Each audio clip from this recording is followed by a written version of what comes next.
ଅଯୋଧ୍ୟାନେ ଶ୍ରୀରାମଙ୍କର ଭବ୍ୟ ମନ୍ଦିର ପ୍ରତିଷ୍ଠା ବିଷୟନେ ଆଜି କହେମା। ଆରୁ ମାତ୍ର କିଛି ଦିନ ପରେ ଅଯୋଧ୍ୟାଥି ଶ୍ରୀରାମଙ୍କର ଭବ୍ୟ ମନ୍ଦିରର ଦ୍ୱାର ଭକ୍ତମାନଙ୍କର ଲାଗି ଖୋଲା ହେବା। ହେଲେ ପ୍ରଭୁ ଶ୍ରୀରାମଙ୍କର ମନ୍ଦିର ନିର୍ମାଣ ଥି କେନ୍ କେନ୍ ଧାତୁର ବ୍ୟବହାର ହେଇଛେ ଆରୁ ମନ୍ଦିରର ଷ୍ଟ୍ରକ୍ଚର କେନ୍ତା ହେଇଛେ ଇ ଭିଡ଼ିଓ ମାଧ୍ୟମରେ ଆପଣକେ ଜଣାମୁ।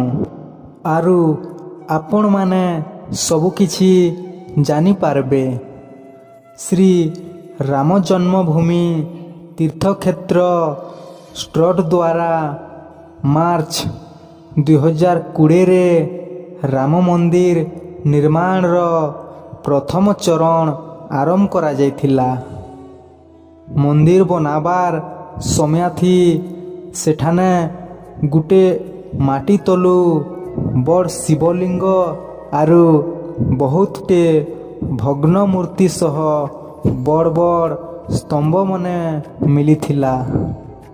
ହେଲେ ବର୍ତ୍ତମାନର ରାମ ମନ୍ଦିର 360 ଫୁଟ ଲମ୍ବା, 235 ଫୁଟ ଚଉଡ଼ା ଆରୁ 161 ଫୁଟ ଉଚ୍ଚତା ହେଇଛେ, ଯେନ୍ଟାକି ପୁରା 3 ମହଲା ବିଶିଷ୍ଟ। ଆରୁ ଇଠାନେ 5ଟା ମଣ୍ଡପ ରହିଛେ। ପହଲା ମଣ୍ଡପ ହଉଛେ ଗୃହ ମଣ୍ଡପ, 2 ନମ୍ବର ମଣ୍ଡପ ହଉଛେ କୀର୍ତ୍ତନ ମଣ୍ଡପ, 3 ନମ୍ବରରେ ହଉଛେ ନୃତ୍ୟ ମଣ୍ଡପ, 4 ନମ୍ବରରେ ହଉଛେ ରଙ୍ଗ ମଣ୍ଡପ ଆରୁ 5 ନମ୍ବରରେ ଯେନ୍ଟା ଅଛେ ପ୍ରାର୍ଥନା ମଣ୍ଡପ। ରାମ ମନ୍ଦିର ଥି ଗୋଟେ ବିଶାଳ ଘଣ୍ଟି ଲାଗିଛେ, ଯେନ୍ଟାକି 2100 କେଜି ଓଜନ ଅଛେ।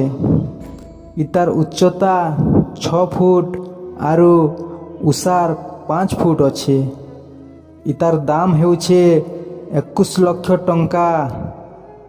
ଇ ମନ୍ଦିରଟା 1600 କାରିଗର ଓ ଶ୍ରମିକ ପରିଶ୍ରମରେ 3.5 ବର୍ଷ ଥି ପ୍ରସ୍ତୁତ ହେବାକେ ଯାଉଛେ।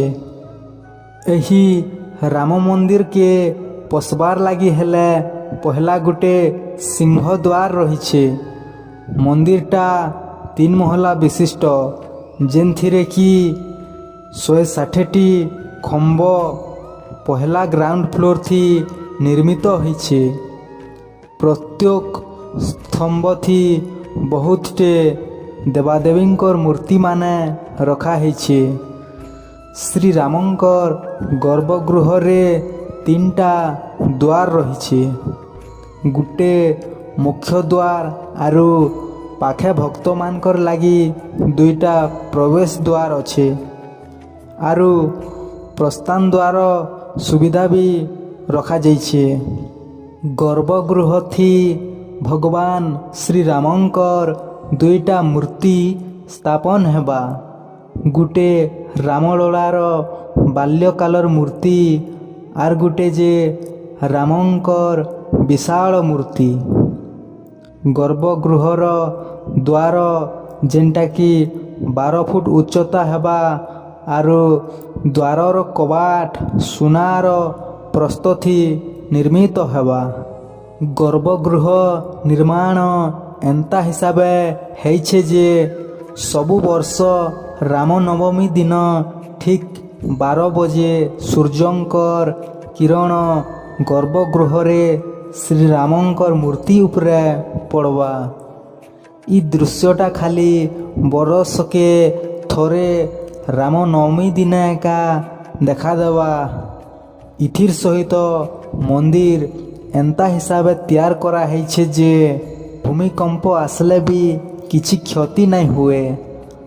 ଆପଣ ଜାନିଛନ୍ କେଁ ବର୍ତ୍ତମାନର ସମୟଥି ଇଟା ଏନ୍ତା ଗୋଟେ ମନ୍ଦିର ଯାହା ବନାବାର ଥି ଲୁହା କିମ୍ବା ସିମେଣ୍ଟ ବ୍ୟବହାର ଏକା ନାଇଁ ହେବାର।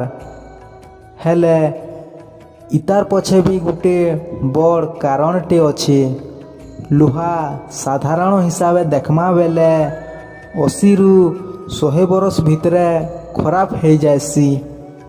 सेथिर लगी लुहा व्यवहार इ मंदिर थी नहीं करबार। मंदिरटा पूरा पत्थर थी व्यवहार करा है।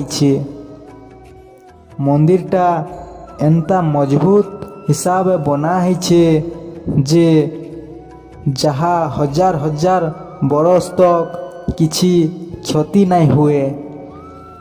भूमि रे 2000 फुट माटी तले गोटे टाइम कैप्सूल रखा है जहाँ भविष्य थी मंदिर रो सबु विवरणी जानी हबा।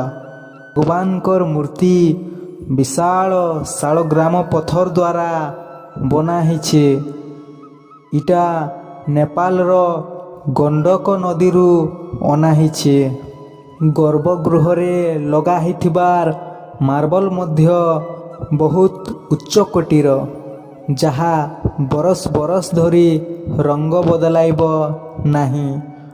भगवान श्री रामंक सिंहासनटी मध्य गोटे प्रकार स्वतंत्र पत्थर नु निर्माण करा है जहाँ 8 फुट लंबा 3 फुट उच्चता विशिष्टर।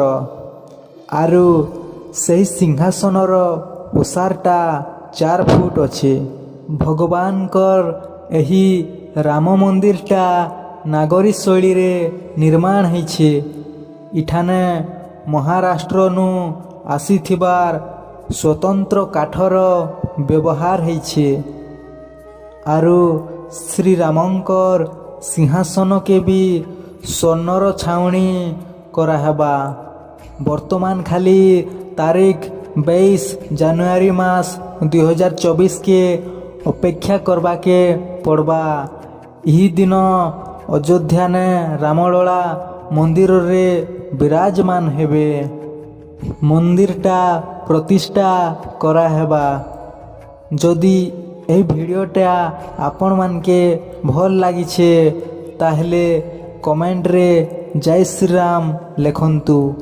आरु एपरी नुआ नुआ वीडियो देखिबाकू हेले आमर चैनल को सब्सक्राइब करंतु। जय जगन्नाथ।